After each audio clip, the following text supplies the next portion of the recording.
पर्यावरणीय आतंकवाद जो है अभी लिखवा, थोड़ा समझ लीजिए इसकी कहानी, थोड़ा सा कैसे पर्यावरणीय आतंकवाद पनपा या फिर पर्यावरणीय आतंकवाद किसे कहेंगे। जब देखिए जाहिर सी बात है कि जब कोई क्रिया या कोई भी देश ऐसी गतिविधियां करता है जिससे जानबूझकर पर्यावरण को क्षति पहुंचे, ठीक, पर्यावरण को क्षति होती है, उसी को हम लोग क्या कहते हैं, पर्यावरणीय आतंकवाद की श्रेणी में रखा जाता है। ठीक, सन 79 के आसपास ईरान में क्या हुआ था कि ईरान में एक तरफ से कहा जाए कि यूरोपियन कंट्री और अमेरिका के द्वारा कठपुतली सरकार बनाई गई। कठपुतली सरकार का मतलब कि एक ऐसी सरकार का निर्माण कर देना जो अत्यंत ही क्या हो, कमजोर, ठीक, अत्यंत ही कमजोर सरकार को क्या किया गया था, बैठा दिया गया था जानबूझ के कि वहाँ के जो एक तरफ से कहा जाए प्राकृतिक संसाधन है उनका हम लोग क्या करें, उनका आर्थिक शोषण किया जा सके। ठीक, ईरान में क्या हुआ था 79 के आसपास, 79 के पहले जितनी भी मतलब एक तरफ से कठपुतली सरकार काम कर रही थी, वो कठपुतली सरकार क्या थी कि जानबूझ के यूरोपियन कंट्रियों या फिर अमेरिका के द्वारा स्थापित किया गया, जिससे क्या है कि वह वहाँ के जो तेल खनिज संसाधन है उनका क्या किया जाए, आर्थिक शोषण किया जा सके। ठीक, इसमें हुआ क्या कि वहाँ पर एक 79 में एक गयातुल्ला बेग करके थे, सियातुल्ला बेग, ठीक, तो सियातुल्ला नामक एक व्यक्ति थे जो एक तरफ से कह सकते हैं कि सिया समुदाय के नेता थे। उन्होंने क्या किया, वहाँ पर इस्लामिक रिवोल्यूशन लाया, इस्लामिक क्रांति लाई। ठीक, वो इस्लामिक क्रांति की वजह से क्या हुआ, उन्होंने जो कठपुतली सरकार थी वहाँ पर, जो नाम मात्र की सरकार थी, जो यूरोपियन एक तरफ से मतलब कम्युनिटी का सहयोग कर रही थी, उसको उन्होंने क्या किया, हटा दिया। ठीक, और एक धार्मिक क्रांति, एक तरफ से धार्मिक क्रांति थी, और वहाँ पर क्या किया कि अपनी खुद की सरकार स्थापित की। जब उसमें खुद की सरकार स्थापित हुई और उन्होंने कहा कि हम लोग ये क्या करेंगे कि इसको, इस जो क्रांति है, इस क्रांति को क्या है कि सिर्फ ईरान में ही नहीं बल्कि आसपास के जितने भी साउथ ईस्ट कंट्रियाँ थी वहाँ पर क्या है कि हम इसका विस्तार करेंगे। अब ऐसा स्थिति यदि हो जाएगी तो जाहिर सी बात है कि अमेरिका और यूरोपियन जो कंट्रियाँ थी उनको क्या होगा, कहीं ना कहीं एक डर का माहौल पैदा हुआ। अब हम जो यहाँ के देश के एक तरफ से आर्थिक संसाधन है उनका हम लोग क्या है, शोषण नहीं कर पाएंगे। उन्होंने क्या किया, इराक को उकसाना शुरू किया। इराक में उस समय का जो नेता था, उस समय सद्दाम हुसैन का आप लोगों ने नाम सुना होगा। तो इराक का एक कह सकते हैं कि वो भी हिटलर की तरह ही बहुत बड़ा मतलब एक छोटी गरीब घर का इंसान था, जिसको क्या हुआ था कि महत्वाकांक्षी की वजह से क्या है वो वहाँ का शासक बना और इराक का एक तरफ से अधिनायक बन गया। ठीक, उन्होंने क्या किया, जानबूझ के सद्दाम हुसैन को उकसाया, डायरेक्ट तो हमला नहीं किया, उन्होंने क्या किया, इराक को जानबूझ के उकसा दिया। अब इराक को उकसाने की वजह से क्या हुआ, इराक ने, सद्दाम हुसैन ने क्या किया, ईरान में हमला कर दिया। क्यों हमला किया, क्योंकि धार्मिक गतिविधियों को बढ़ाने के लिए ये उसको ये बताया गया कि यदि आप हमला करोगे तो क्या होगा, तुम्हारे देश का विस्तार होगा, तुम्हारे देश का विस्तार होने से क्या होगा और तुम्हारा मतलब एक तरफ से तुम्हारा वर्चस्व बढ़ेगा। उसने क्या किया, ईरान में हमला कर दिया। ठीक, ईरान में हमला होता है और ईरान का और इराक का आपस में युद्ध शुरू हो जाता है। ठीक, आतंकवादी घटनाएं शुरुआत हो जाती है। हुआ ये कि एक तरफ से ईरान को धीरे धीरे 10 साल में लगभग इराक ने क्या किया, तबाह कर दिया। ठीक, अब ईरान जिस समय इराक ने युद्ध कर रहा था उसी समय कुवैत एक राष्ट्र था, कुवैत से इराक क्या कर रहा था, बहुत ही मात्रा में फंडिंग कर रहा था, धन ले रहा था। ठीक, कुवैत जानते हैं आप लोग, बहुत ही अमीर कंट्री है, तेल के कुएं हैं और भी मतलब एक तरफ से रिच कंट्री के नाम से फेमस है, वहाँ पर काफी पर्याप्त मात्रा में तो धन था। तो वही धन क्या कर रहा था, कुवैत से क्या है, इराक ले रहा था। अब एक समय के बाद ये हुआ कि कुवैत ने जब पैसा मांगना इराक से शुरू किया सद्दाम हुसैन से, तो वही सद्दाम हुसैन ने क्या किया, कुवैत पर हमला कर दिया। जब कुवैत पर हमला हुआ तो सऊदी अरब कुवैत के नजदीक है, सऊदी अरब को भी क्या हुआ, आपस में डर बनना शुरू हुआ। तो सऊदी अरब का फिर और कुवैत का और फिर इराक का, ये सब जितने भी खाड़ी देश थे इनका आपस में युद्ध शुरू हो जाता है। और 1990 के आसपास आप लोगों ने देखा होगा, जब न्यू इंडस्ट्रियल पॉलिसी पढ़े होंगे तो उसमें एक कारण आप लोगों ने ये भी देखा होगा, जब कीमतें बहुत ज़्यादा बढ़ गई थी तो उसमें देखे रहे होंगे कि तेल की कीमतों में बहुत ज़्यादा उछाल आ गया। ठीक, तो तेल की कीमतों में उछाल आने का सबसे मेन रीजन क्या था, खाड़ी युद्ध। ठीक, खाड़ी युद्ध के कारण क्या हुआ था, तेल की कीमतें बहुत ज़्यादा उछाल मार गई थी। उसका रीजन ये था कि जो सद्दाम हुसैन थे। सद्दाम हुसैन ने क्या किया था कि लगभग 10 जो तेल खनिज का मतलब एक तरफ से कुएं थे सऊदी अरब के, उसमें क्या किया था, हमला करवा दिया। ठीक, तो ये जो हमला था एक तरफ से पर्यावरणीय आतंकवाद का उदाहरण था। जब सद्दाम हुसैन ने क्या किया कि जानबूझकर सऊदी अरब की जो तेल कारखाने थे उनमें हमला करवा के क्या हुआ कि एक तरफ से पर्यावरणीय आतंकवाद का उदाहरण कहलाता है, क्योंकि इसमें पर्यावरण जो प्रकृति है, प्रकृति की जो संपदा है उसको नष्ट किया गया। ठीक, तो अब आप समझ में आया कि पर्यावरणीय आतंकवाद का उद्भव। और फिर मेरे कहने का मतलब जो पर्यावरणीय आतंकवाद है उसको समझाने का था कि पर्यावरणीय आतंकवाद कैसे पनपता है, कैसे बनता है, फिर कैसे पनपता है। ठीक, लिख लीजिए इसमें। सर ये बायोटेक जो करा जाता है ये भी पर्यावरणीय क्या अभी कल की क्लास में है, इसलिए तुम जबरदस्ती बीच में नए क्वेश्चन, ठीक, क्योंकि निकल के क्वेश्चन निकल के रहे होते तो काफी चीजें कॉन्सेप्ट क्लियर होते। मैं जो बेसिक मेरा ये कॉन्सेप्ट क्लियर करना, तो नई नई चीजें मुझे के लाओगे। आज ही के दिन मुझे आतंकवाद जितना भी हो सके उतना खत्म करना है। ठीक, तो ज्यादा बाहर कुछ भी हो क्वेश्चन बाहर आके पूछना, बाहर क्वेश्चन का जवाब दे सकते। लेकिन पर्यावरणीय आतंकवाद, ठीक, लिखिए उसमें पर्यावरणीय आतंकवाद। पर्यावरणीय आतंकवाद प्राकृतिक जगत की, पर्यावरणीय आतंकवाद प्राकृतिक जगत की जानबूझकर की गई क्षति है। प्राकृतिक जगत की जानबूझकर की गई क्षति है। उदाहरण के लिए 1991 के उदाहरण के लिए एग्जाम्पल के लिए 1991 के खाड़ी युद्ध के दौरान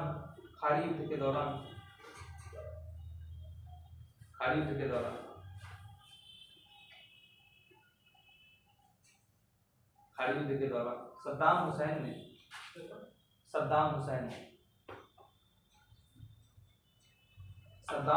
ने 1000 से अधिक तेल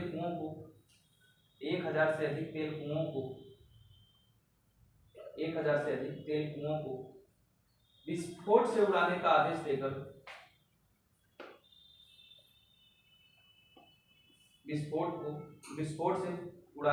देकर कुवैत को धुएं से भर दिया गया।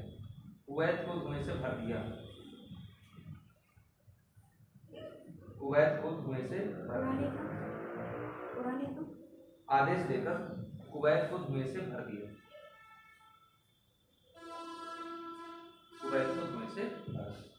ठीक, अब अगली हाल लोग हेडिंग डाल लीजिए साइबर टेररिज्म या साइबर आतंकवाद। साइबर आतंकवाद आप लोगों ने असुर मूवी देखी होगी, ऐसी वेब सीरीज जो आई थी। ठीक, यदि आप लोगों ने असुर वेब सीरीज देखी होगी तो उसमें से आप लोग साइबर टेररिज्म का बहुत अच्छा चलचित्र देख सकते हैं कि किस प्रकार साइबर सिक्योरिटी के माध्यम से उन्होंने पूरे देश को एक तरफ से क्या किया कि आक्रामक किया, परेशान किया। ठीक, तो लिखिए साइबर आतंकवाद राजनैतिक काम, उसी के अंदर लिखिए राजनैतिक काम, सामाजिक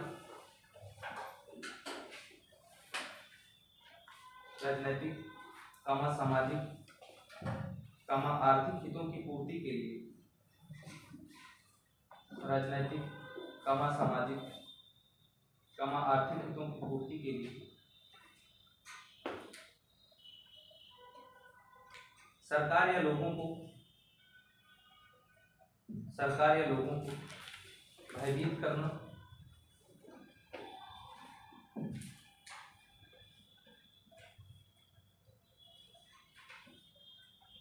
सरकार या लोगों को भयभीत अथवा पीड़ित करने के आशय से, भयभीत अथवा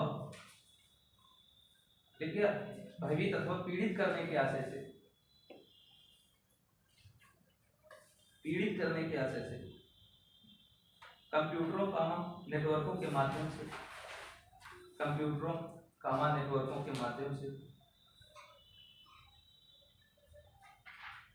गैर कानूनी क्रियाकलाप करना, गैर कानूनी क्रियाकलाप करना साइबर आतंकवाद कहलाता है। साइबर आतंकवाद कहलाता है। साइबर आतंकवाद कहलाता है।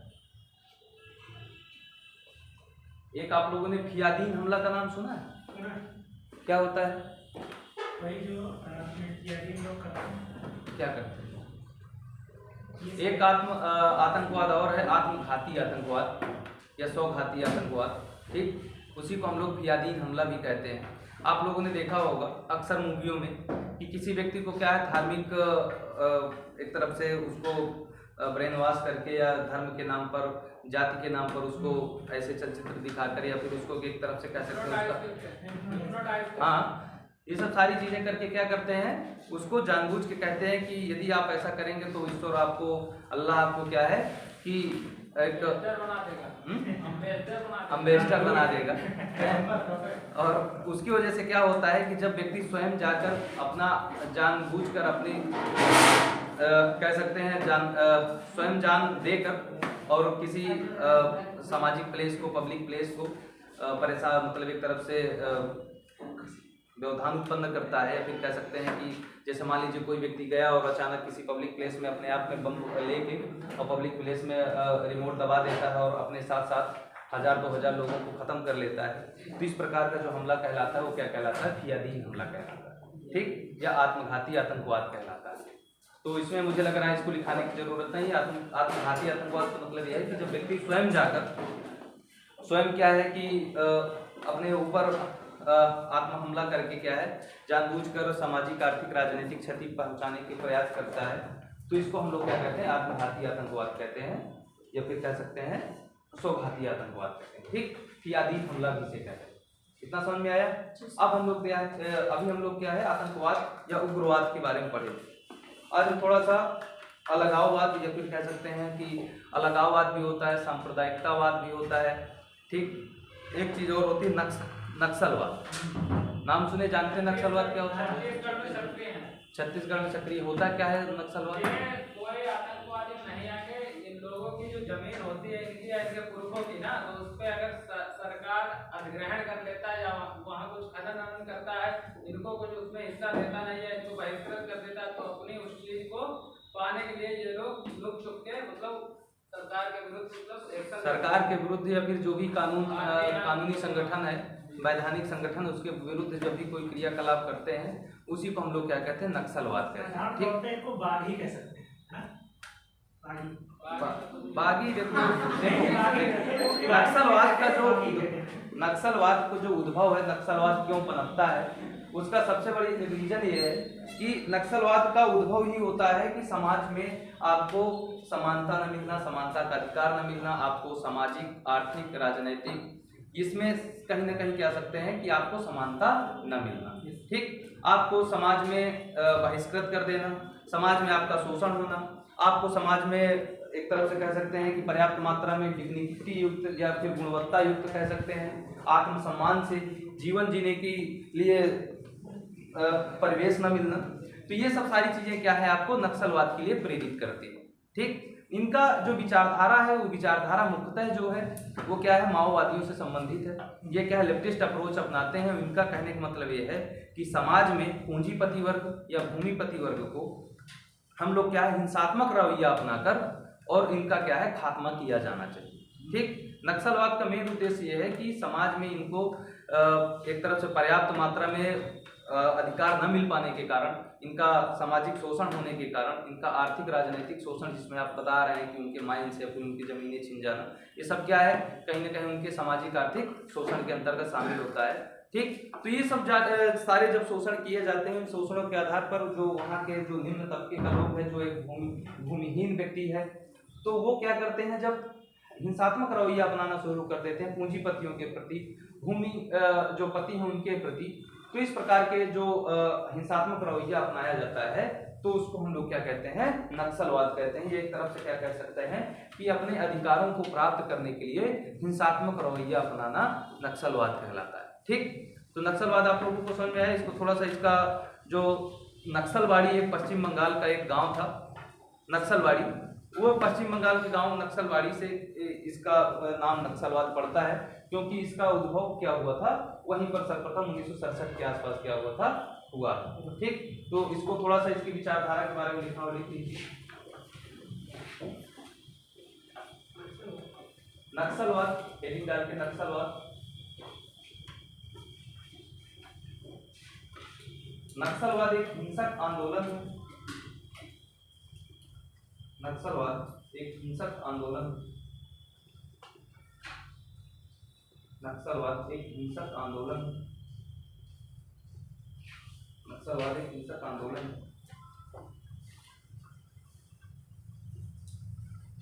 इसे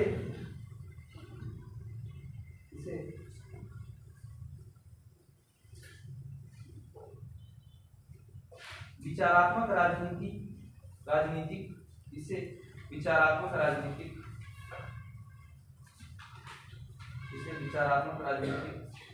एवं आर्थिक संघर्ष कहा जा सकता है। इसे विचारात्मक राजनीतिक और आर्थिक संघर्ष कहा जा सकता है। यह वर्तमान राज्य सत्ता को उखाड़ फेंकना चाहते हैं। यह वर्तमान राज्य सत्ता को उखाड़ फेंकना चाहते हैं।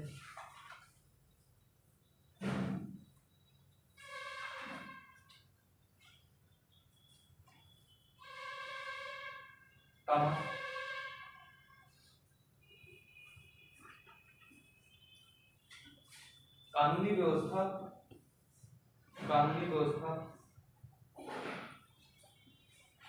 में परिवर्तन करने के लिए कानूनी व्यवस्था क्या लिखे हैं, परिवर्तन करने के लिए हिंसात्मक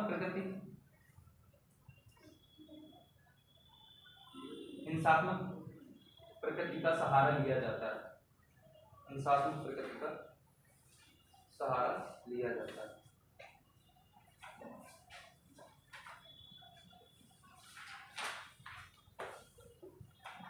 पैराग्राफ चेंज कर दिया, सॉरी इश्यू लिख दिया गया। यह मार्क्सवाद लेनिनवाद, मार्क्सवाद लेनिनवाद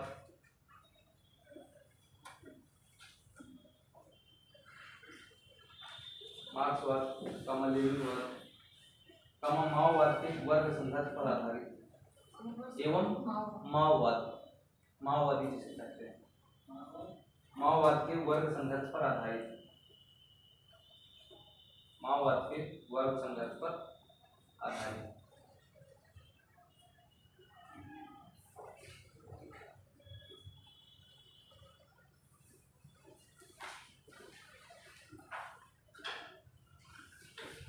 पैराग्राफ चेंज कर लीजिए। नक्सलवाद का नाम एक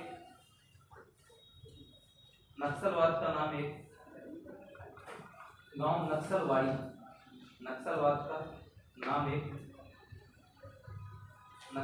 नाम एक गांव नक्सलवाड़ी, पुस्तक में लिख लीजिएगा पश्चिम बंगाल। ठीक, नक्सलवाड़ी कहाँ था, पश्चिम बंगाल। नक्सलवाड़ी के नाम से जुड़ा है, नक्सलवाड़ी के नाम से जुड़ा है। 1967 में यहाँ आदिवासियों ने 1967 में यहाँ आदिवासियों ने भूस्वामियों के खिलाफ हथियार उठा लिए थे। भूस्वामियों के खिलाफ हथियार उठा लिए थे।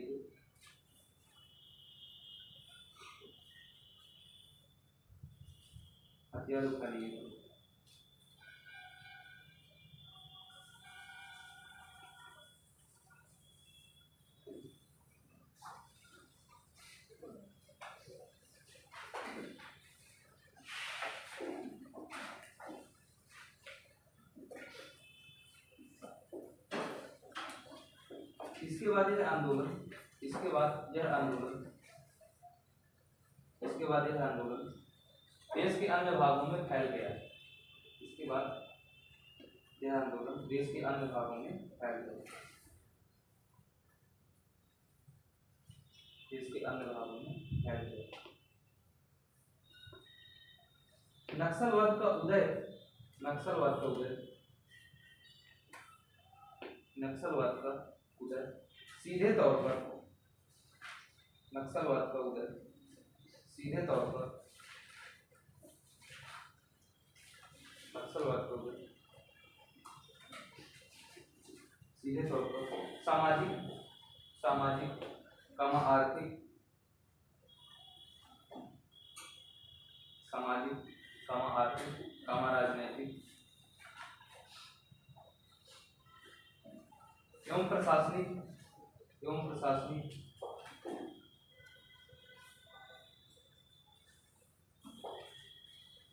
एवं प्रशासनिक शोषण से जुड़ा है, एवं प्रशासनिक शोषण से जुड़ा है,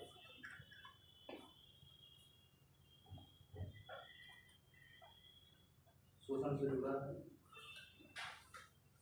क्षेत्रीयता, क्षेत्रीयता कमा असंतुलित विकास, क्षेत्रीयता कमा असंतुलित विकास कमा बेरोजगारी, क्षेत्रीयता कमा असंतुलित विकास कमा बेरोजगारी एवं मानसिक पिछड़ापन, एवं मानसिक पिछड़ापन, एवं मानसिक पिछड़ापन एक बड़ा मुद्दा रहा है, एक बड़ा मुद्दा रहा है, मानसिक पिछड़ापन भी एक बड़ा मुद्दा रहा है। ठीक, वैसे इसमें नक्सलवाद यदि पढ़ाया जाए तो अपने आप में मुझे लग रहा है कि एक डेढ़ घंटे कम से कम क्लास चले तो नक्सलवाद खत्म होगा। लेकिन अब यही है, मैं आप लोगों को बस यही चाहता हूँ कि बस खाली आप लोग नाम सुन लीजिए, कोई चीज़ है तो उसके बारे में आप लोग जो है, हम नक्सलवाद के बारे में क्या क्या चीज़ें होंगी, क्या क्या घटनाएं होंगी, क्या क्या नियम में बने हैं, क्या क्या कानून बने हैं, सरकार ने उसको दूर करने के क्या क्या उपाय किए हैं, इन सब सारी चीज़ों को आप लोगों को खुद से पढ़ना है और देखना है। ठीक, यहाँ पर बस इतना कोशिश हम लोग एक तरफ सिनेरियो देखने की कोशिश करेंगे जिससे आपको थोड़ा थोड़ा हर एक चीज़ टच हो जाए। ठीक, एक आता है अलगाववाद। अलगाववाद जानते हैं क्या होता है, किसे कहते हैं अलगाववाद? अलगाववाद समाज से अलग विचार रखने वाला एक समूह के तौर पे बनाना और उन सभी लोग संगठित समूह को उसी विचारधारा पे चलना। कट्टरपंथीता में हाँ, अलगाववाद एक तरफ से उग्रवाद हो तो उग्रवाद की परिभाषा है।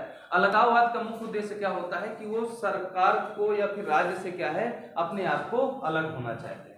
इनकी जो क्रांति होती है वो डायरेक्ट क्या होती है, आम जनता से नहीं होती, आम नागरिक से नहीं होती। ठीक, इनकी जो क्रांति होती है वो सिर्फ क्या होती है, राज्य से होती है, स्टेट से होती है। तो जब कोई ऐसा समुदाय या ऐसा संगठन या फिर किसी विचारधारा से संबद्ध होकर, मान लीजिए एक अलगाववाद का आप लोगों ने देखा होगा कि पंजाब राज्य में जो सरकार उस समय जो वहाँ पर खालिस्तानी लोग थे, उन्होंने क्या किया था, एक अलग राज्य की या फिर अलग कह सकते हैं कि देश की मांग कर दी थी। ठीक, उसी के उपलक्ष्य में देखे होंगे कि ऑपरेशन ब्लू स्टार के, यदि आप लोगों ने नाम सुना हो तो ऑपरेशन ब्लू स्टार चालू किया गया था। तो जब इन खालिस्तानियों ने क्या किया था, कहीं ना कहीं अलग देश की मांग करने लगे। तो अलगाववाद का मतलब यह है कि जब कोई भी संस्था नहीं कह सकते, एक समुदाय कह सकते हैं, ठीक, समूह कह सकते हैं, वो क्या है कि राज्य से पृथक अपना राज्य स्थापित करने के लिए या फिर देश से एक पृथक देश स्थापित करने के लिए, वहाँ के नियम कानूनों को ना मानने के लिए क्या है, उसकी की पैरेलल या उसी के समांतर सरकार स्थापित करने के लिए जब कोई कदम उठाता है, जब कोई क्रियाकलाप करता है, उसी को हम लोग क्या कहते हैं, अलगाववाद। ठीक, तो इसमें मुझे लग रहा है इसको समझा दिए, लिखाएं इसको,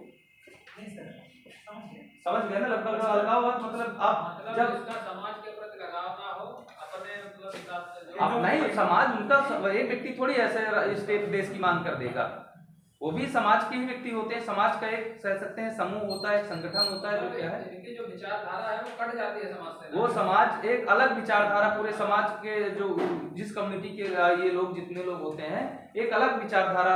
मैंने आपको पहले ही बताया था आतंकवाद में क्या है कि ये सब क्या है, विचारधारा की लड़ाई। ठीक, आप किस विचारधारा को मान रहे हैं डिपेंड करता है, उसी पे आप समझ सकते हैं कि सामने वाला हो सकता है आपके लिए वो गतिविधि आतंकवादी गतिविधि और दूसरे के लिए क्या है, स्वतंत्रता संग्राम। ठीक, वो खालिस्तानी व्यक्ति जो होंगे वो क्या कहेंगे कि हम लोग को क्या है, आतंकवादी गतिविधि अपनाए थे, वो तो ये कहेंगे कि हम तो आज़ादी के लिए संघर्ष कर रहे थे। तो ये विचारधारा के ऊपर डिपेंड करता है कि आपकी विचारधारा क्या कहलाती है। एक अभी लेटेस्ट में एक टर्मोलॉजी यूज हुई थी, उसको आप लोग लिख लीजिए, लोन वल्फ।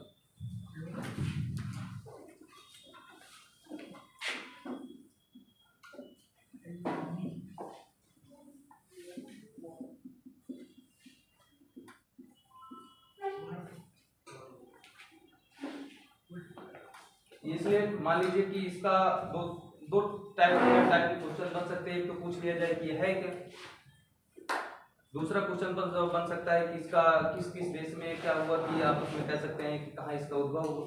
तो इसके बारे में लोन वल्फ क्या होता है कि जब कोई व्यक्तिगत या फिर कह सकते हैं किसी समाज से, किसी भी समुदाय से वह व्यक्ति मतलब विचारधारा से ग्रसित नहीं होता है, या फिर जैसे आप कह सकते हैं आतंकवादी संगठन होते हैं ना, तो ये जो कोई भी व्यक्ति, पर्सनल कोई भी व्यक्ति, जैसे आप लोगों ने जवान मूवी देखी होगी, जवान मूवी देखी है,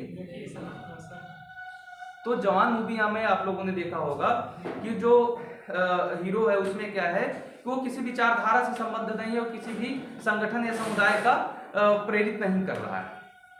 तो जब स्वयं एक व्यक्ति क्या है कि अपनी विचारधारा को समाज को दिखाने के लिए, फिर कह सकते हैं समाज में अपना विचारधारा को थोपने के लिए, कह सकते हैं फिर समाज में अपनी विचारधारा का प्रसार करने के लिए, या फिर सरकार को नीचा दिखाने के लिए, सरकार को भय कराने के लिए, एक तरफ से उसको परेशान करने के लिए, जब खुद से कोई ऐसी क्रियाविधि करता है, जो ऐसी क्रियाकलाप करते हैं जो कह सकते हैं कि अवैधानिक होती हैं, उसी को हम लोग क्या कहते हैं, लोन वुल्फ कहते हैं। ठीक, लोन वुल्फ का मतलब ये है कि जैसे आप लोग मूवी देखे हैं जवान मूवी में, तो आपने देखा होगा उसने वो क्या कर रहा है कि भले ही उसके कर्तव्य कुछ भी हो, सरकार को मतलब एक तरफ से कह सकते हैं वो अच्छा कार्य कर रहा है, बुरा भी कार्य कर सकता है, कुछ भी कर सकता है, उसके ऊपर डिपेंड करता है, लेकिन वह किसी विचारधारा से संबद्ध नहीं है, किसी भी आतंकवादी संगठन से संबद्ध नहीं है। वो स्वयं निर्णय ले रहा है, स्वयं को क्या है, सरकार को डायरेक्ट चुनौती दे रहा है, प्रत्यक्ष रूप से चुनौती दे रहा है और अपने क्रियाकलापों को मनवाने के लिए बाध्य कर रहा है। तो इस प्रकार की गतिविधि क्या कहलाती है, लोन वुल्फ कहलाती है। ठीक, इस तरीके के आदमी को लोन वुल्फ कहेंगे, हाँ, एक्टिविटी लोन वुल्फ। आदमी को क्या कहेंगे, लोन वुल्फ एक तरफ से एक्टिविटी है वो लोन वुल्फ कहलाएगी, एक्टिविटी को कहेंगे, क्रिया को कहेंगे। ठीक, जो भी व्यक्ति क्रियाकलाप कर रहा है वो क्रियाकलाप क्या कहलाएगी, लोन वुल्फ कहलाएगी। यानी जो कोई व्यक्तिगत व्यक्ति क्या है, किसी भी संगठन से, समुदाय से न जुड़कर स्वयं ऐसी क्रियाविधि करता है, तो उसको हम लोग क्या कहेंगे, लोन वुल्फ कहेंगे। ठीक है, इसको लिख लीजिए 2-3 लाइन। कभी कभी होता है कि मान लीजिए यूपीएससी में क्या है, लोन वुल्फ का दे दिया और 4 ऑप्शन दे दिए कि किससे संबंधित है, तो ये आप लोगों को पता होना चाहिए कि क्या है। लिखिए आगे इसमें, लोन वुल्फ हमलों में लोन वुल्फ हमलों में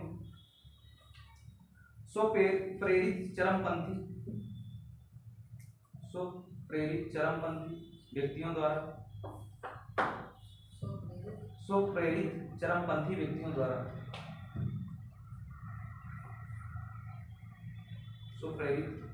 व्यक्तियों द्वारा हिंसक कृत्य किए जाते हैं,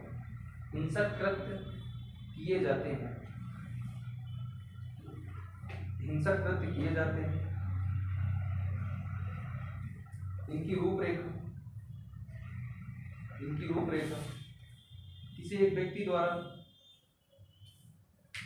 रूपरेखा किसी एक व्यक्ति द्वारा,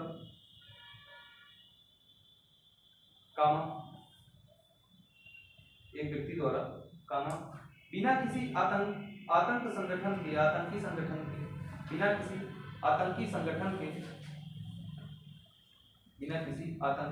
के समर्थन या देखरेख के समर्थन या देखरेख के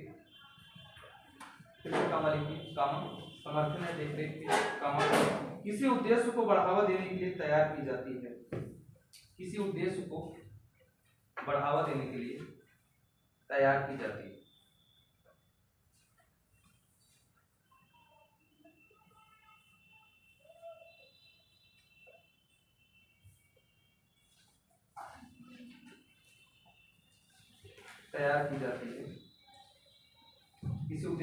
देने के लिए तैयार की जाती है। ठीक, आयरलैंड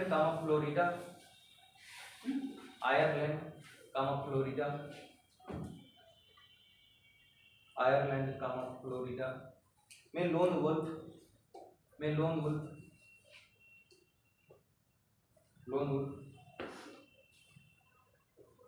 की अवधारणा देखने को मिली है, की अवधारणा देखने को मिली है, की अवधारणा देखने को मिली है।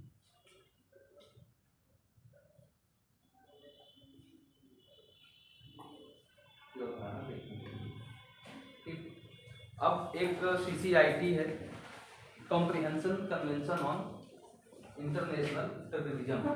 ठीक, उसके बारे में हम लोग देखेंगे कि भारत ने क्या किया है। 1996 के आसपास CCIT को लागू करने के लिए अंतर्राष्ट्रीय स्तर पर सुझाव दिया, जिसको आज 2024 तक भी क्या है, लागू नहीं किया जा सका है। ठीक, भारत में आप लोगों ने देखा होगा कि 2001 का हमला हो, चाहे 2008 का हमला हो, चाहे उरी हमला हो या पुलवामा हमला हो, इस तरह के आप लोगों ने देखा होगा कि भारत में हमेशा हमले होते रहे हैं और भारत हमेशा जीरो टॉलरेंस पॉलिसी का समर्थक रहा है। यानी कि भारत ने भारत के जब मैं आप लोगों को न्यूक्लियर पॉलिसी पढ़ाऊंगा तो उसमें से और आपको विस्तार से बताऊंगा, जो आपका टॉपिक में लिखा भी हुआ है, तो उसमें आप लोगों को बताऊं कि भारत ने ये मतलब एक तरफ से कहा हुआ है, पहला ऐसा देश है जिसने कहा है कि मैं अपनी तरफ से कभी भी हम किसी के ऊपर क्या है, परमाणु अटैक नहीं करेंगे। ठीक, तो जो आप लोग देख रहे हैं या फिर जिसकी हम लोगों ने अभी चर्चा की, इसके बारे में हम लोग CCIT के बारे में पढ़ेंगे कि CCIT क्या है और CCIT लागू हो जाए तो एक तरफ से कह सकते हैं कि जितने भी सारे देश हैं इसलिए नहीं लागू हो पा रही है क्योंकि मैंने आपको बताया कि आतंकवाद की निश्चित रूप से कोई परिभाषा नहीं गठित हो पा रही है और लगभग इसमें CCIT में लगभग मतलब भारत सरकार की तरफ से UNO के संयुक्त राष्ट्र संघ में क्या है कि 1996 से एक सुझाव दिया गया कि ये CCIT जो है विश्व में लागू कर दिया जाए, लेकिन आपस में मतभेद के कारण उसमें 3 प्रकार के मतभेद हैं। अमेरिका का अलग मतलब मानना है, इस्लामिक कंट्रियां को अलग मानना है और तीसरा है उसमें लैटिन अमेरिका, उसका अलग मानना है। तो तीनों एक तरफ से कम्युनिटियां हैं, तीनों अपने समुदाय हैं, तीनों के अपने अपने पर्सनल कह सकते हैं कि इंटरेस्ट कॉन्फ्लिक्ट हो रहे हैं। इसकी वजह से क्या है, CCIT आज भी लागू नहीं हो पाया। तो CCIT के बारे में आप लोग थोड़ा लिख लीजिए क्योंकि इम्पोर्टेंट है और क्यों नहीं लागू हो पा रहा है इसके बारे में भी आप लोगों से पूछा जा सकता है। ठीक, तो हेडिंग आप लोग मेन डाल लीजिए, अंतर्राष्ट्रीय आतंकवाद तथा भारत, अंतर्राष्ट्रीय आतंकवाद तथा भारत।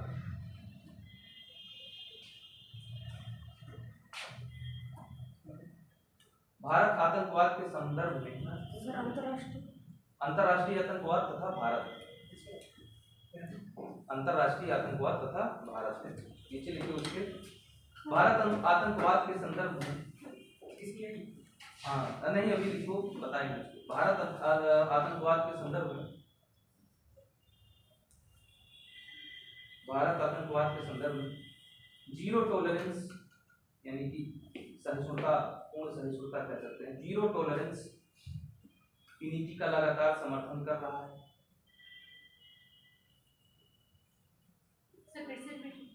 भारत आतंकवाद के संदर्भ में जीरो टॉलरेंस की नीति का, जीरो टॉलरेंस की नीति का लगातार समर्थन कर रहा है, जीरो टॉलरेंस की नीति का लगातार समर्थन कर रहा है। इस संदर्भ में, इस संदर्भ में, इस संदर्भ में भारत ने, इस संदर्भ में भारत ने 1996 में, 1996 में, 1996 में संयुक्त राष्ट्र महासभा में, संयुक्त राष्ट्र महासभा में, संयुक्त राष्ट्र महासभा में अंतर्राष्ट्रीय आतंकवाद पर, अंतर्राष्ट्रीय आतंकवाद पर एक व्यापक अभिसमय, एक व्यापक अभिसमय,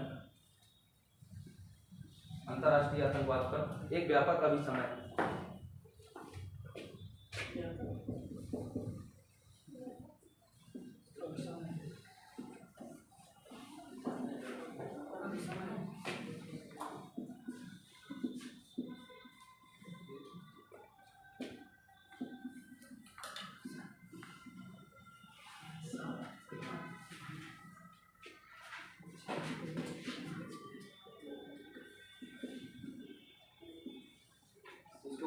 CCIT comprehensive convention on international terrorism. यही जो आप लोगों ने हिंदी लिखी हुई है वही है, ठीक। अंतर्राष्ट्रीय आतंकवाद पर एक व्यापक अभिसमय, CCIT कोष्टक लिख लीजिए इसी को स्वीकार किए जाने का प्रस्ताव रखा था। अभिसमय को स्वीकार किए जाने का प्रस्ताव रखा था।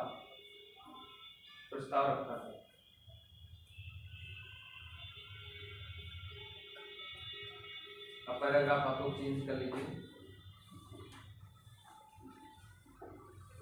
CCIT यूएनओ में प्रस्तावित एक संधि है। CCIT यूएनओ में प्रस्तावित एक संधि है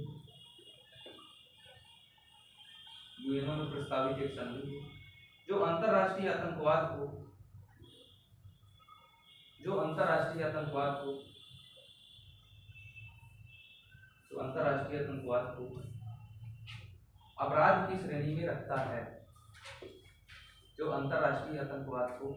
अपराध की श्रेणी में रखता है।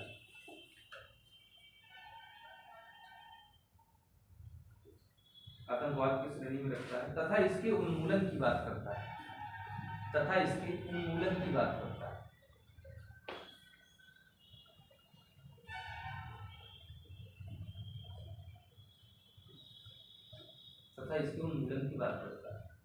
आगे लिखते उसमें CCIT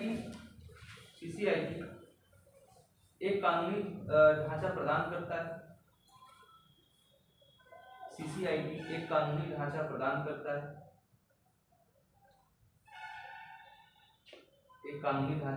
करता है। जो आतंकवादी समूहों को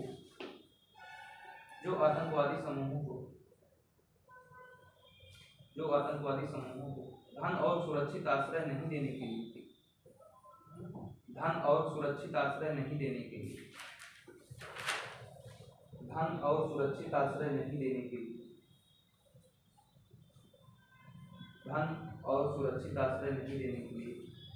सभी हस्ताक्षरकर्ता देशों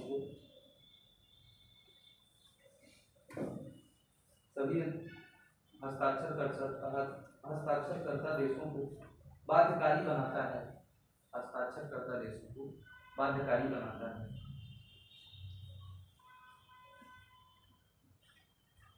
इस संधि के अनुसार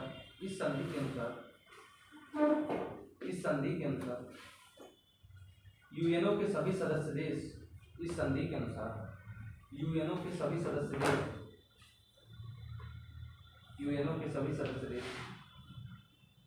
अंतर्राष्ट्रीय आतंकवाद की परिभाषा पर सहमत होंगे। इस संधि के अनुसार यूएनओ के सभी सदस्य देश अंतर्राष्ट्रीय आतंकवाद की परिभाषा पर सहमत होंगे।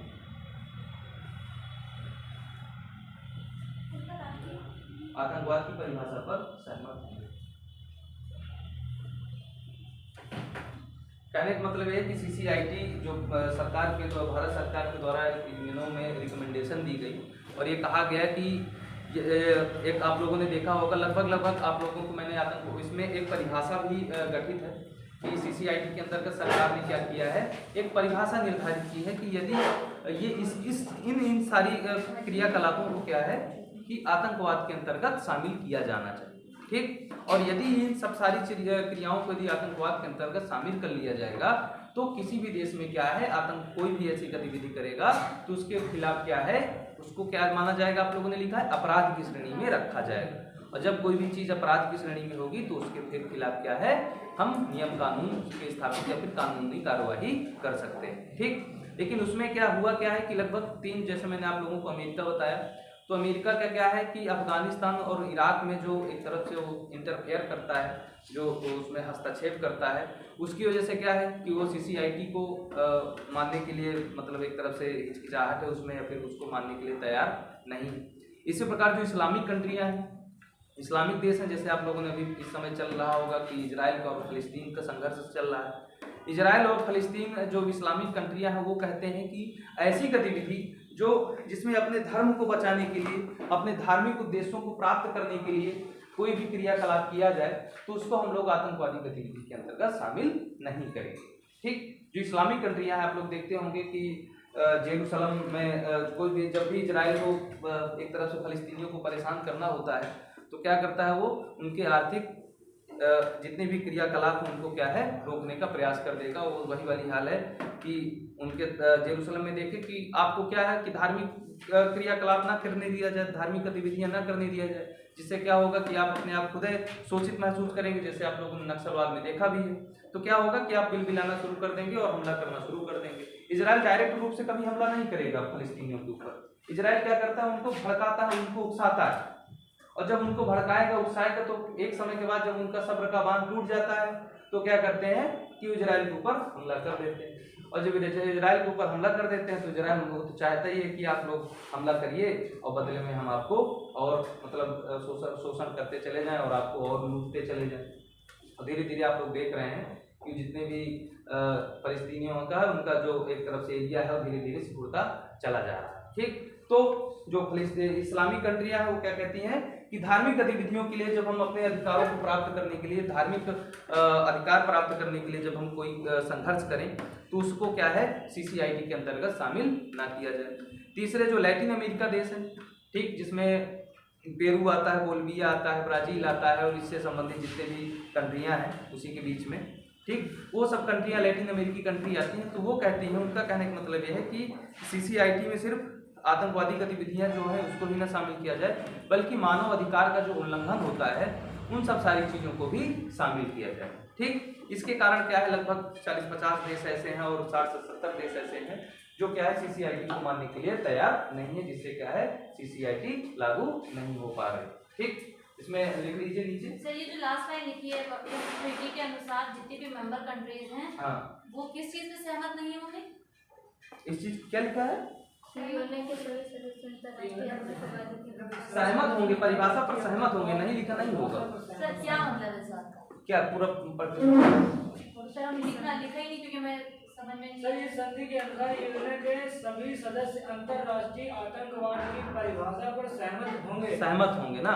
कहने का मतलब यह है कि इस CCIT की जो एक तरफ से कह सकते हैं कन्वेंशन है जो अभी समय है उसमें आतंकवाद की एक परिभाषा है। मैं आतंकवाद की परिभाषा चूंकि कल लिखवा चुका हूँ, लगभग उसी से सिमिलर है। लगभग 5 से 10 लाइन 10 पेज मतलब लाइन लिखवाना पड़ेगा, 5 से 10 मिनट आपका बर्बाद होगा। एक दो शब्द इधर उधर होते हैं, बाकी टाडा की जो एक टाडा जो हम लोगों के यहाँ एक एक्ट बना हुआ है उसमें भी आतंकवाद की परिभाषा लिखी हुई है।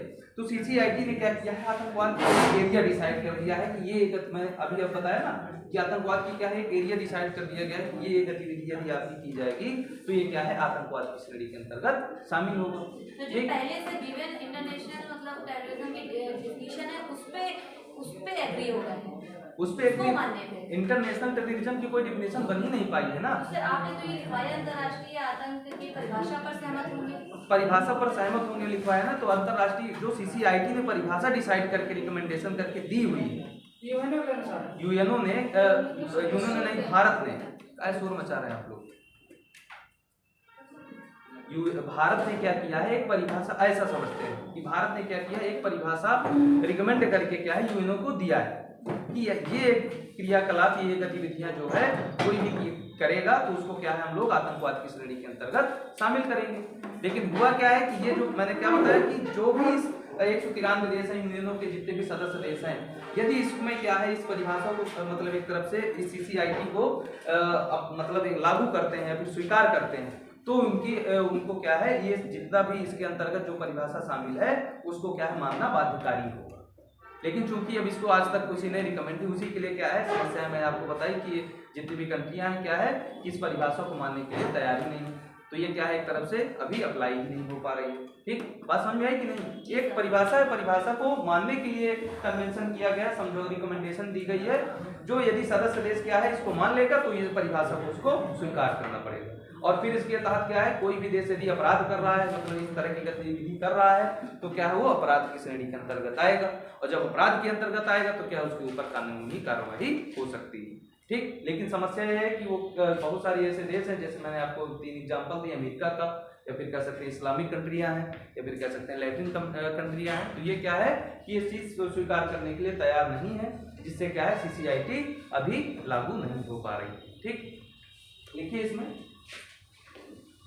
CCIT को आपसी देशों के मतभेद के कारण, CCIT में आपसी देशों के मतभेद के कारण, CCIT में आपसी देशों के मतभेद के कारण लागू नहीं किया जा सका है, लागू नहीं किया जा सका है। CCIT में आपसी देशों के मतभेद के कारण लागू नहीं किया जा सका। नंबर 1 पॉइंट करके लिख लीजिए, अमेरिका। एक तरफ से अमेरिका को मोटे में लिख लीजिए, क्योंकि अमेरिका क्यों इसको एक्सेप्ट नहीं कर रहा है। ठीक, अमेरिका करके ऐसे लिख लीजिए, अमेरिका। अफगानिस्तान इराक में हमले को लेकर, अफगानिस्तान इराक में हमले को लेकर, अफगानिस्तान इराक में हमले को लेकर,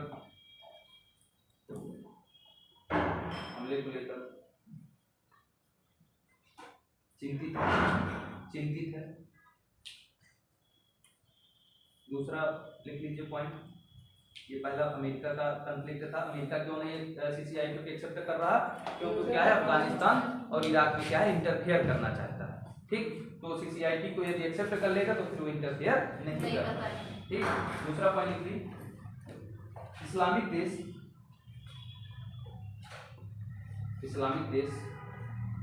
राष्ट्रीय मुक्ति आंदोलनों को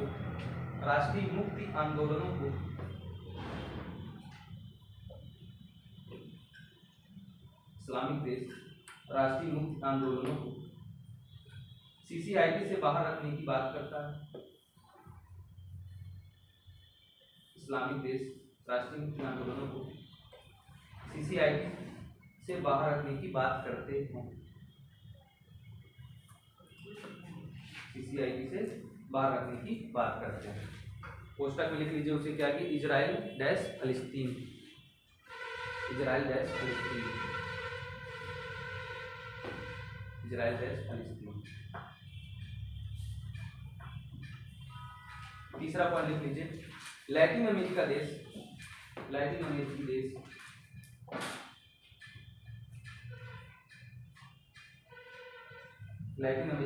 राज्य आतंकवाद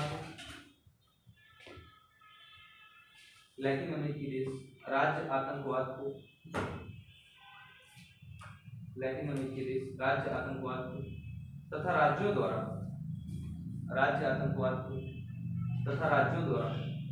अंतर्राष्ट्रीय मानवाधिकार,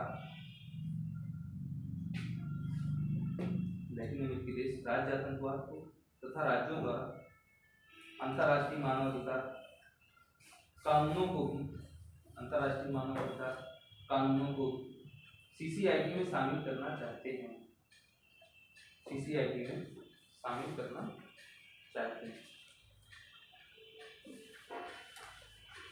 CCIT में शामिल करना। ठीक, देखिए भारत में जो आतंकवाद है वो 3 राष्ट्रीय मुक्ति आंदोलन क्या चीज़ है?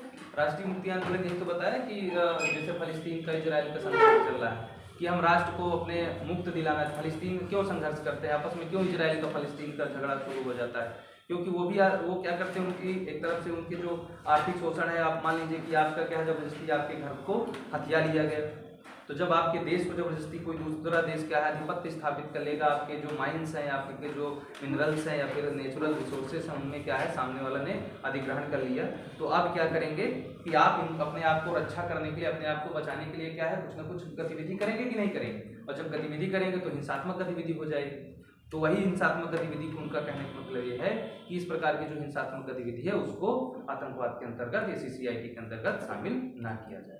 ठीक, अब हम लोग भारत में आतंकवाद के संदर्भ में देखेंगे तो आतंकवाद में देखिए उल्फा विद्रोह, ठीक, या फिर इस तरह की बहुत सारे विद्रोह आप लोग नाम सुनेंगे, ठीक, असमिया विद्रोह या फिर बोडो जनजाति है उनका अलग से विद्रोह। तो पूर्वोत्तर भारत में आप लोगों ने आर्टिकल 371 पढ़ा होगा, पढ़े हैं? पॉलिटिकल साइंस पढ़े हैं कि नहीं? पॉलिटिकल साइंस में आर्टिकल 371 है कि नहीं?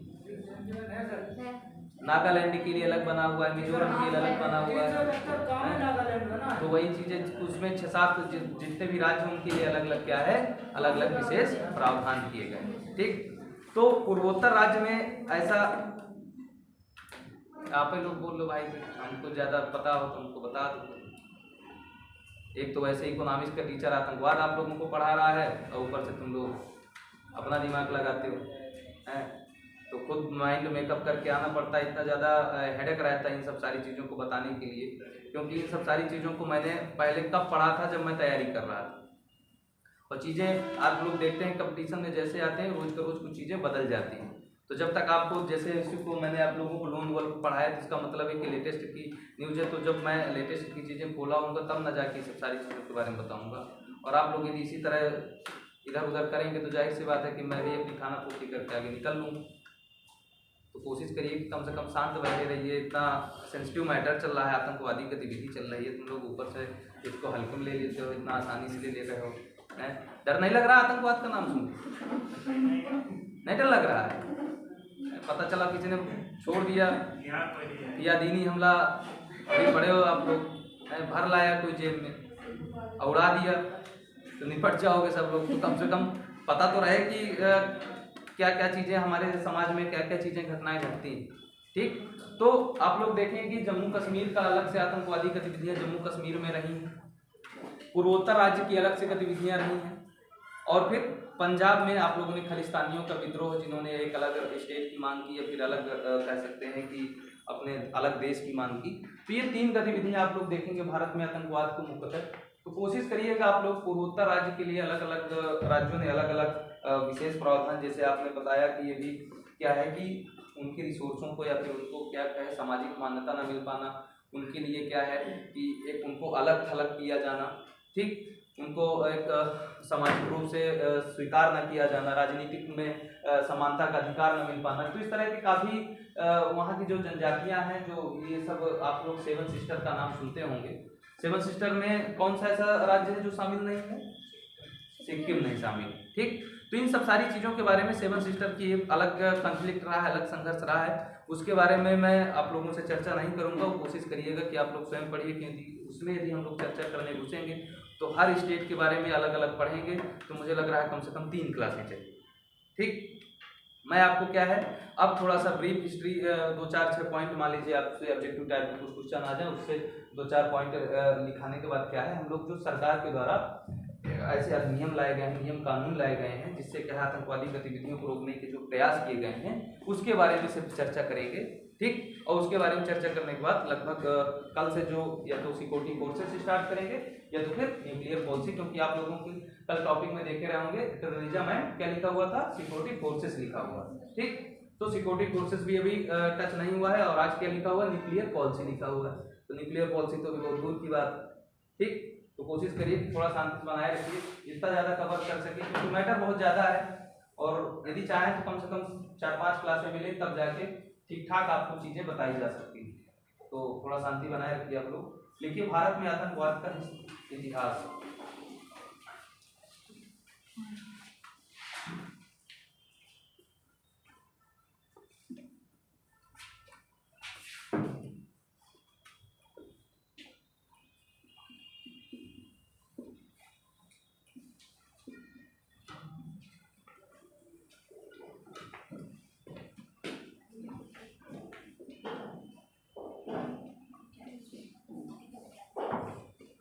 ठीक, लिखिए उसके नीचे आगामी जापू खिजो नागा, ये नहीं हेडिंग नहीं, उसी के नीचे लिखिए आगामी जापू खिजो नागा नेशनल काउंसिल को, आगामी जापू खिजो नागा नेशनल काउंसिल को, आगामी जापू खिजो नागा नेशनल काउंसिल को भारत का प्रथम आतंकवादी संगठन माना जाता है। आगामी जापू खिजो नागा नेशनल काउंसिल को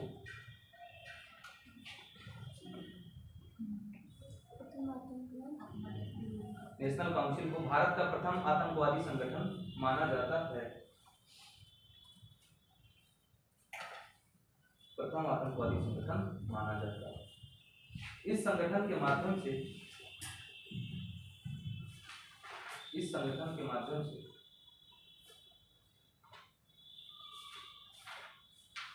इस संगठन के माध्यम से नागा विद्रोहियों ने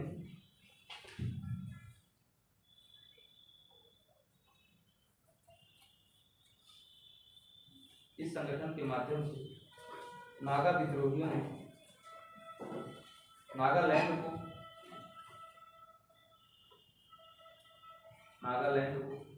भारत से अलग करने के लिए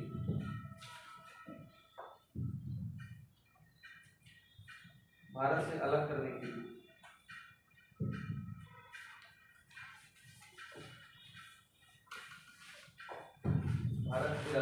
लिए आतंकी गतिविधियों का सहारा लिया गया था। आतंकी गतिविधियों का सहारा लिया गया था।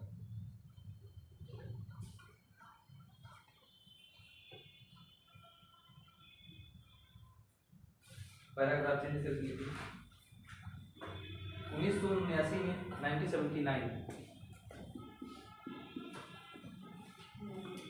1979 में पाकिस्तान में 1979 में पाकिस्तान में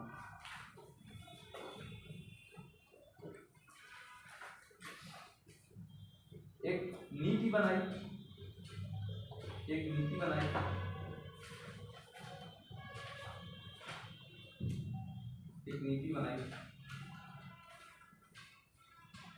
केवल कश्मीर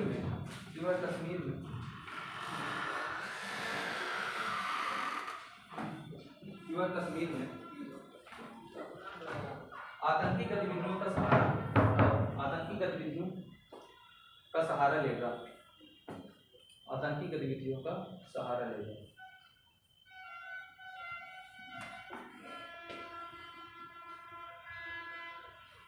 आतंकी गतिविधियों का सहारा लेगा। और उसकी राजनैतिक भाषा थी।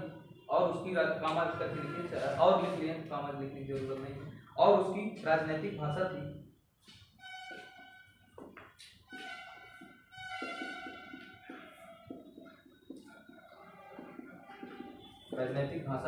देख लीजिए यहाँ पर ब्लिट्ज इंडिया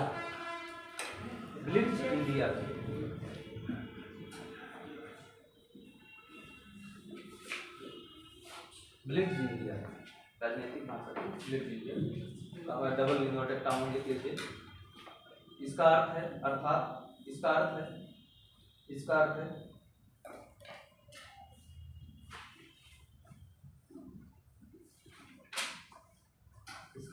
भारत के टुकड़े करो।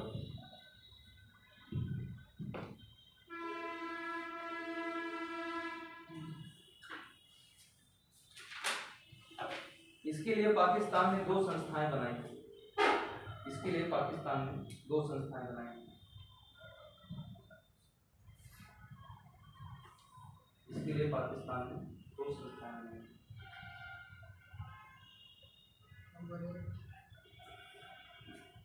ISI फ्रेंड्स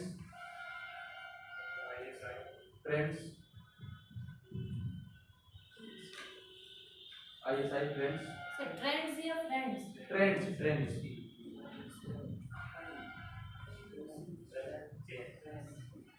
ISI फ्रेंड्स और दूसरा है ISI कंट्रोल।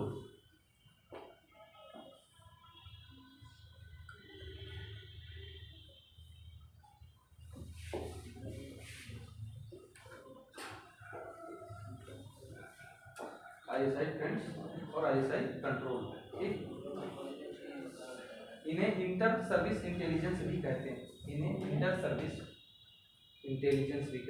ISI जिसे आप लोग जानते हैं, इंटर सर्विस इंटेलिजेंस,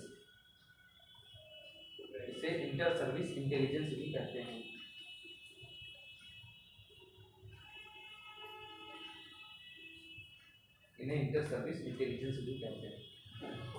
एक शब्द है हमारे वो रेवेन्यू ऑफिसर का नहीं, लोअर BCS का एग्जाम इंटरव्यू दे रहे थे, उसमें से क्वेश्चन ही पूछ लिया गया था कि ISI का फुल फॉर्म क्या है। ठीक, ISI की स्थापना क्या हुई थी? 1948 में हुई थी। इतना लिख लीजिए आप लोग पुस्तक में, चाहे 1948 लिखते। सर ये लोग इसको टेररिस्ट ग्रुप ही समझते हैं या अपने यहाँ का कोई ऐसी मिलिट्री ग्रुप समझते हैं, क्या समझते हैं? कल की क्लास में रही होती तो शायद ये क्वेश्चन ना पूछा होता। आप बताइए आप लोग क्या समझते होंगे ये लोग अपने आप? सर हम लोग तो यही समझते हैं कि टेररिस्ट ग्रुप है, वो लोग वो इसको उन्हीं क्या को पूछ कहते रहा है हैं? ना, इन्हीं लोगों से पूछ रहा है। बताइए आप लोग क्या समझते हो अपने आप को, क्या समझते हो लोग अपने आप? सर वो लोग को नहीं कह रहे हैं, इस पर्टिकुलर ये जो बनाया गया है, जैसे हमारे आईबी है, इंटेलिजेंस ब्यूरो है, तो वैसे वो लोग आईएसआई कहते हैं, तो मतलब वो लोग उसको तो नहीं समझते होंगे ना टेररिस्ट ग्रुप, कि वो लोग भी मानते हैं। क्यों मानेंगे उसको? वही तो मैं कह रहा हूँ, वही तो मैं लोगों से पूछ रहा हूँ कि आतंकवाद क्या है। आपकी विचारधारा की लड़ाई है ना, कि आप अपने यहाँ गांधी को मानते हैं तो लोग अपने यहाँ जिन्ना को मानते हैं। आपकी विचारधारा में कसाब आतंकवादी हो सकते हैं, लेकिन जिस व्यक्ति ने कसाब को भेजा, जिस व्यक्ति ने अफजल गुरु को भेजा, तो कहेंगे क्या उनको आतंकवादी है? सर वैसे ही जैसे कुछ लोग नाथूराम गॉडसे को गलत मानते हैं, कुछ लोग नहीं हाँ मानते। वही चीज है ना, कि अब आप जब राष्ट्रवादी विचारधारा पढ़ेंगे तो नाथूराम गोडसे को या फिर भगत सिंह, यहाँ तक कि आप भगत सिंह को, चंद्रशेखर को, इन सब सारी चीज़ों को, सबाल्टर्न हिस्ट्री, जब आप लोग साम्राज्यवादी इतिहासकार की विचारधारा पढ़ेंगे तो क्या है, इनको क्या कहा जाता है? आतंकवादी तो कहा जाता है। और आप लोगों को, यदि आप लोगों के सामने भगत सिंह को और चंद्रशेखर को आतंकवाद कह दिया, आतंकवादी कह दिया जाएगा, तो आप दौड़ा लेंगे उसको मारने के लिए, यदि आप सामर्थ्य हैं तो, है कि नहीं? तो कहने का मतलब क्या है, आपकी विचारधारा के ऊपर डिपेंड करता है कि आप किस व्यक्ति को क्या मान रहे हैं, क्या नहीं मान रहे हैं। लिखिए इसमें आईएसआई कंट्रोल की 2 संस्थाएं थी, उसी के नीचे लिखिए आईएसआई कंट्रोल की 2 संस्थाएं थी, लश्कर-ए-तैयबा। आईएसआई कंट्रोल की 2 संस्थाएं, लश्कर-ए-तैयबा, लश्कर-ए-तैयबा, दूसरी है जैश-ए-मोहम्मद। नाम सुने होंगे इनका सब। लश्कर-ए-तैयबा, लश्कर-ए-तैयबा,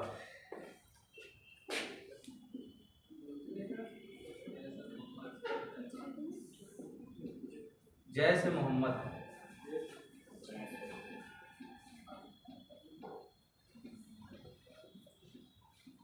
अब जाके तुम लोग इसके बारे में पढ़ो, लश्कर-ए-तैयबा क्या है, जैश-ए-मोहम्मद क्या है। ठीक, नाम तुम लोग जान ही गए, उसका बहुत तुम लोगों की बात की बात है, तुम लोग नहीं पढ़ोगे। लिखिए उसके आगे, बस ठीक है।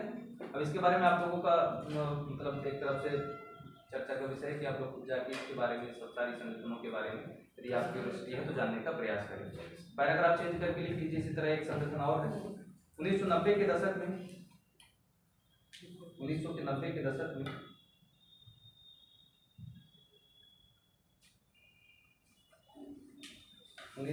दशक में उल्फा व बोडो,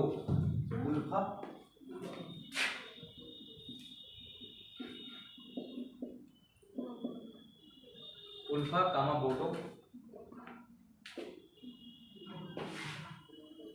उल्फा व बोडो प्रमुख आतंकी संगठन उभरे थे।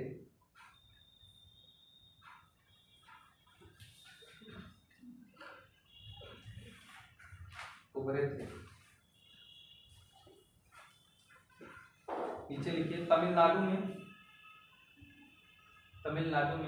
लिबरेशन टाइगर, तमिलनाडु में लिबरेशन टाइगर ऑफ तमिल इलम, लिबरेशन टाइगर ऑफ तमिल इलम एक आतंकवादी संगठन है।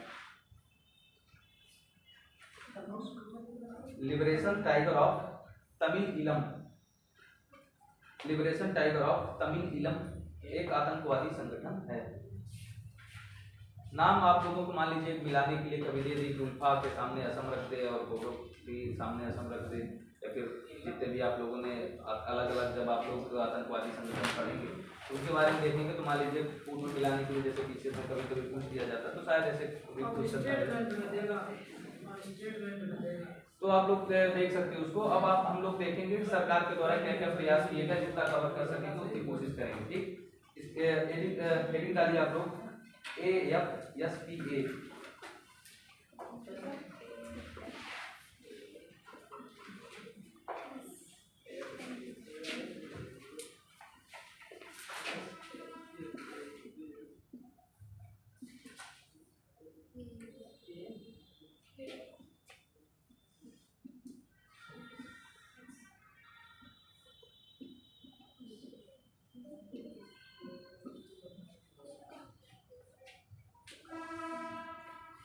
आर्म फोर्सेस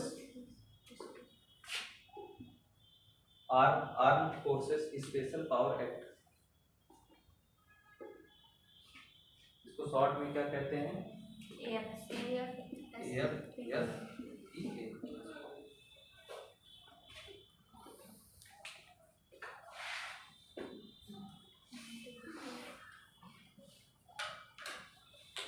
देखिए इसके नीचे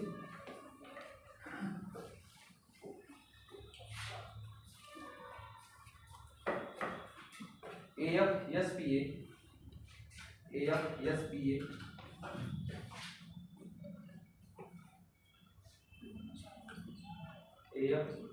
सशस्त्र बलों को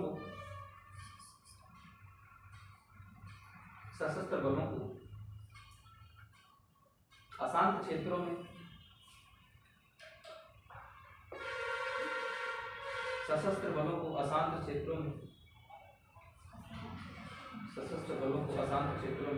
सार्वजनिक व्यवस्था बनाए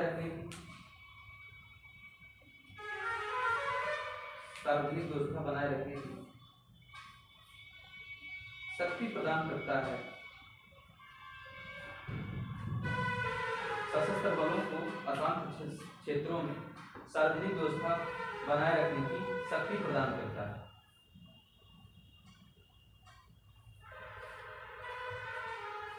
यह अधिनियम सशस्त्र बलों को विशेष अधिकार प्रदान करता है।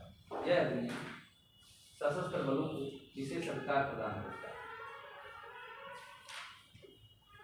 यह अधिनियम सशस्त्र बलों को विशेष अधिकार प्रदान करता है। ठीक, थोड़ा सा समझ लीजिए कि ये एक्ट है क्या। देखिए इसकी जो हिस्ट्री है, लगभग आप लोगों ने भारत छोड़ो आंदोलन पढ़ा होगा 1942 में। उस समय कर सकते हैं ब्रिटेन ने इसको सबसे पहले क्या किया था, लागू किया था। ये एक ऐसा कानून है कि जिसके तहत क्या है, जो आपकी आर्म है, जो आपकी आर्मी है, जो आपके सैनिक बल है, उनको एक विशेष अधिकार प्रदान हो जाता है। उनके लिए एक विशेष एक तरफ से उनको अधिकार दे दिया जाता है कि किसी भी व्यक्ति के ऊपर कभी भी कोई भी हमला कर सकते हैं। ठीक, पहले उसकी कंडीशन ये है, जो हालांकि आप लोग जानते हैं, मूवी देखे ही होंगे, सिंघम मूवी देखे थे कि गाड़ी पलट जाती है, तो उसके लिए सिर्फ क्या है, एक नाम मात्र के लिए है कि आर्मी को क्या है कि एक बार चेतावनी देना आवश्यक है। बाकी आर्मी जब चाहे तब क्या कर सकती है कि किसी के ऊपर भी आत्मघाती हमला कर सकती है या जानलेवा हमला कर सकती है। ठीक, ये एक प्रकार का उसको क्या है, विशेष अधिकार प्रदान किया गया है। खासतौर से ऐसे क्षेत्रों पर ये लागू किया जाता है जहाँ पर क्या है, अशांति का माहौल है। और अशांति के माहौल में यदि किसी को देखा जाए कि 5 लोग 10 लोग आपस में एक साथ खड़े हैं और सैनिक को फिर सिर्फ खाली शक बस हो जाए कि सामने वाला क्या है कि आतंकवादी हो सकता है, तो वह उसके ऊपर सीधे डायरेक्ट गोली चला सकता है। नहीं, जैसे 4-5 लोग खड़े तो पहले तो वहाँ पर धारा 144 लगेगी। धारा 144 ये आपके जो कह सकते हैं कि ये जो एक्ट अधिनियम है, वहाँ धारा 144 की कोई जरूरत है नहीं। अपने आप में खुद 144 से बड़ा धारा है कि धारा 144 में उसका एक अलग प्रावधान है। वो किसी भी देश के अंतर्गत लागू हो सकती है। वो तब लागू होती है जब आप कुछ समय के लिए क्या है, अशांति का क्षेत्र होता है, कुछ समय के लिए अशांति जब समाज में रहती है। ये क्या है, ये एक तरफ से कहा जाए कि किसी स्टेट में, जिस स्टेट में है वहाँ पर क्या है कि कोई भी अशांति का माहौल है, जैसे आप लोग कश्मीर में देखते रहेंगे, नागालैंड में देखेंगे, मणिपुर में देखेंगे, वहाँ पर क्या है कि यह अधिनियम लागू था। और उसके तहत क्या है, अभी लेटेस्ट में अभी भी लागू है। मणिपुर में एक मौन नामक जिला था, नागालैंड में, तो उस नागालैंड में क्या हुआ था, लगभग 13 निर्दोष नागरिकों की इसी प्रकार क्या थी, आर्मियों के द्वारा हत्या कर दी गई।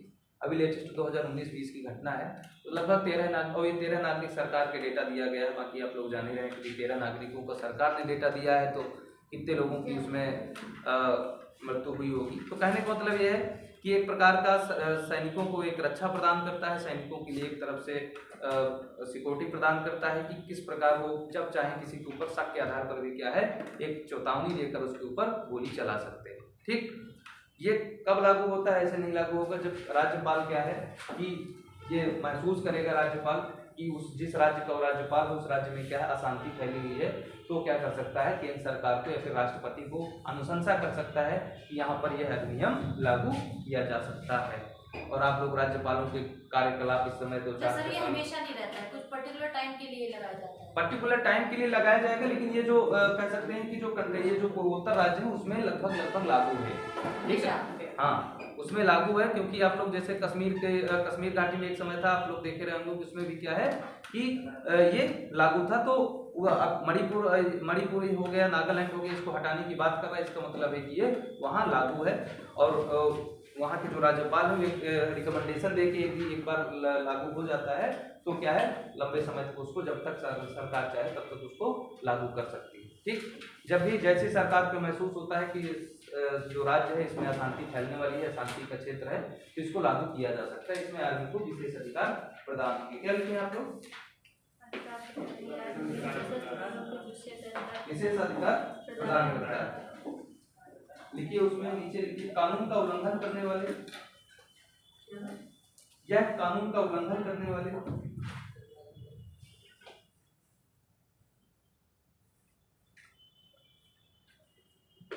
यह कानून का उल्लंघन करने वाले या हथियारों से लैस किसी भी व्यक्ति के खिलाफ, हथियारों से लैस किसी भी व्यक्ति के खिलाफ गोलाबारी करने की अनुमति प्रदान करता है।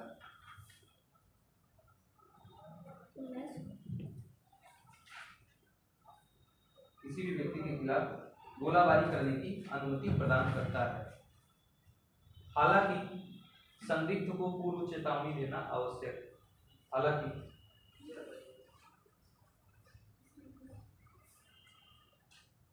हालांकि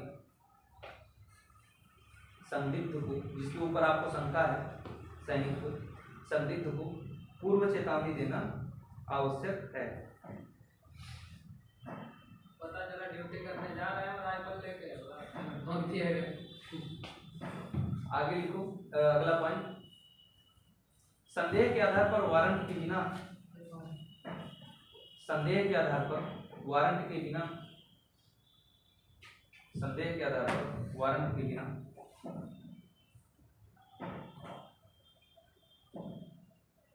संदेह के आधार पर वारंट के बिना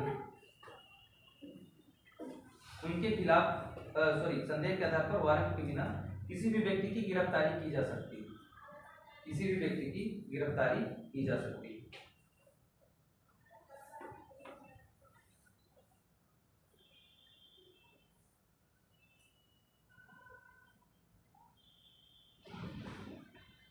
अगला पॉइंट लिखिए इसी के अंदर नीचे डैश करके, यह अधिनियम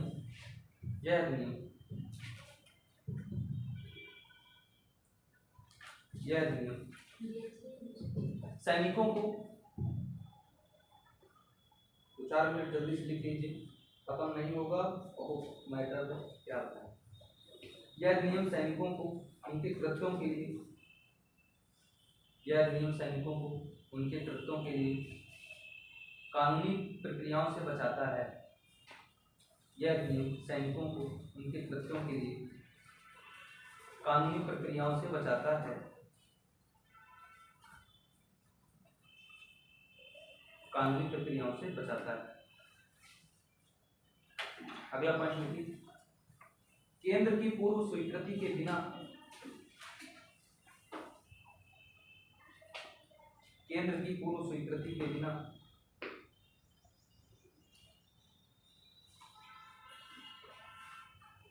केंद्र की पूर्व स्वीकृति के बिना सैनिकों के खिलाफ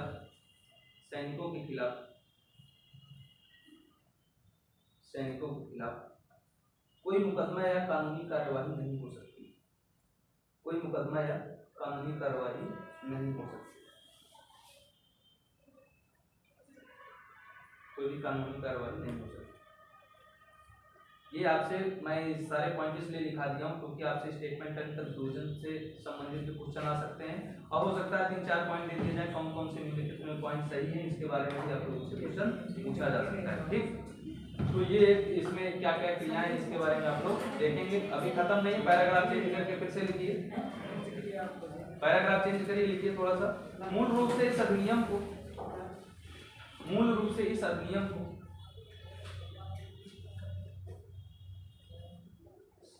मूल रूप से इस अधिनियम को 1942 में अंग्रेजों द्वारा लाया गया था।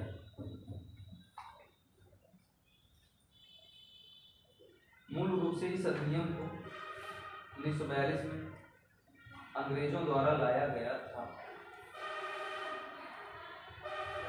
पंजाब ऐसा पहला राज्य था, पंजाब ऐसा पहला राज्य था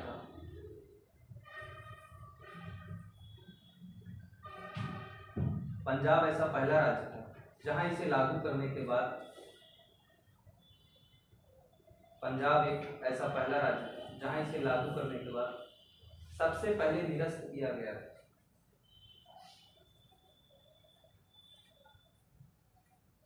सबसे पहले निरस्त किया गया था। सबसे पहले निरस्त किया गया। यह मिजोरम लिख ले रहे हैं ना, बहुत तेज तो नहीं बोल रहा हूँ। नहीं सर। यह मिजोरम कामा नागालैंड, यह मिजोरम कामा नागालैंड कामा मणिपुर, यह मिजोरम कामा नागालैंड कामा मणिपुर कामा असम कामा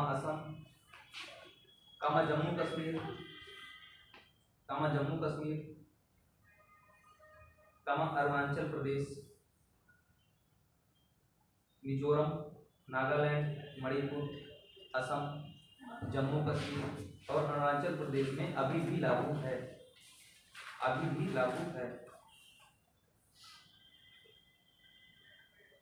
अभी भी लागू है। आगे लिखिए त्रिपुरा तथा मेघालय में, त्रिपुरा तथा मेघालय में,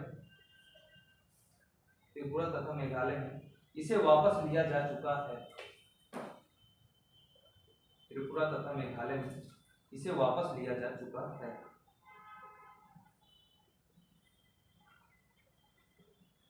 एक एक पॉइंट इंपॉर्टेंट आपको लग रहा होगा, ठीक है, ध्यान रखिएगा। चाहे वो त्रिपुरा हो, चाहे आपसे पूछा जा सकता है कि किस राज्य से इसको वापस लिया जा चुका है, तो क्या है, त्रिपुरा तथा मेघालय। ठीक, आगे लिखिए मणिपुर की इरोम शर्मिला, मणिपुर की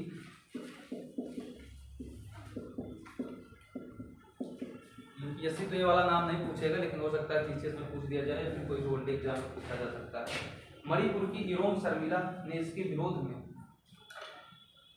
मणिपुर की इरोम शर्मिला ने इसके विरोध में 16 सालों तक भूख हड़ताल की थी। 16 सालों तक भूख हड़ताल की थी। पाइप लगा के नाक से खाना जाता था। नाक से क्या है, पाइप लगा के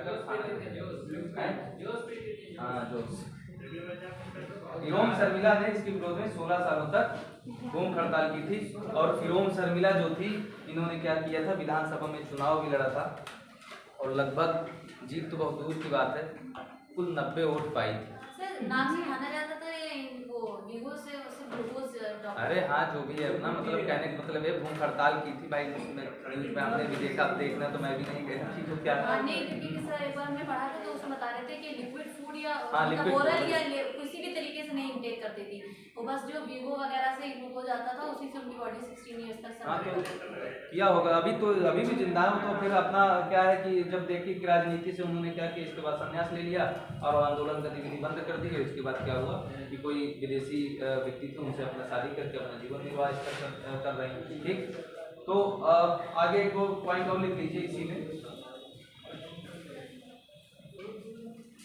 मणिपुर के मालूम शहर में, लेकिन सर इन्होंने तो ये जो स्ट्राइक करी थी तो गवर्नमेंट के अगेंस्ट करी थी, तो इसमें टेररिस्ट से रिलेटेड क्या बात हुई? टेररिस्ट से रिलेटेड नहीं थे, जो था इसके अगेंस्ट में हाँ, उन्होंने पुलिस वालों ने कुछ लोगों को मार उनके दिया। खिलाफ क्या किया था कि उन्होंने ये स्ट्राइक की थी। ठीक, मणिपुर के मालूम शहर लिखा हुआ है, मालूम, मणिपुर के मालूम शहर में, मणिपुर के मालूम शहर हुए नरसंहार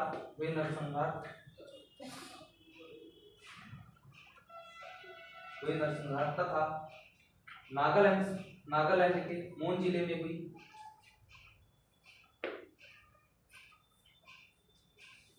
तथा नागालैंड के मोन जिला मैंने अभी आप लोगों को बताया था।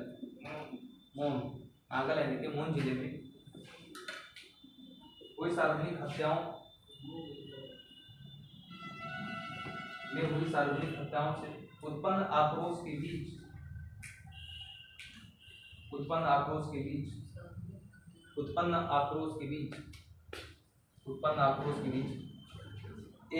AFSPA अपसपा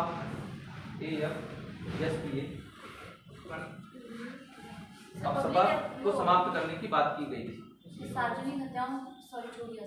क्या लिखा है? सार्वजनिक हत्याओं से उत्पन्न आक्रोश के बीच सार्वजनिक हत्याओं से उत्पन्न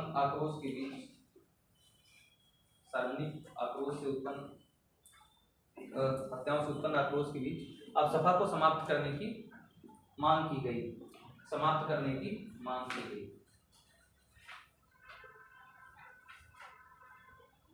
ठीक, अब देखिए आपका भी टाडा बचा हुआ है, कोटा बचा हुआ है, नेशनल सिक्योरिटी एक्ट बचा हुआ है, राष्ट्रीय सुरक्षा कानून, आप लोग बहुत सारे ऐसे कानून अभी बाकी है, सिर्फ हम लोग एक ही के बारे में चर्चा कर पाए।